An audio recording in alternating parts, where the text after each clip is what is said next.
This week, Iowa legislators have been making moves to eliminate the state's backfill payments. Every year, the state pays over $150 million to cities and counties to help make up for their lost revenue in tax cuts. Now, they're looking to scale that back.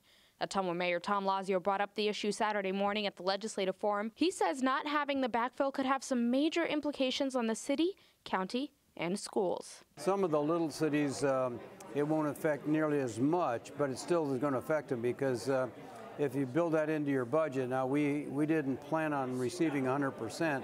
We've cut back a little bit, but it's still going to be a major loss of revenue for all of us, and that's hard to make up. Which could ultimately result in cuts in services and personnel. But Republicans are arguing that the backfill payments are no longer needed.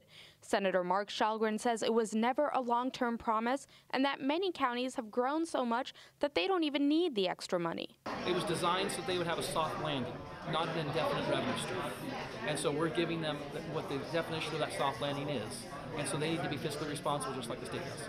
But Shalgren does acknowledge that not all counties in Iowa have seen substantial growth, especially those in rural areas. So the proposed bill would work on a two-tier system. We are trying to make sure that communities where they have seen a lot of revenue growth, they phase out in a quicker manner, and those who have not seen the revenue growth phase out in a slower manner. In the House, they're looking at a similar plan, but also propose to pay attention to and help counties that have not achieved their original revenue. So by the time it's phased down, there will still be an attempt to fill in to 100% those that were below 100%.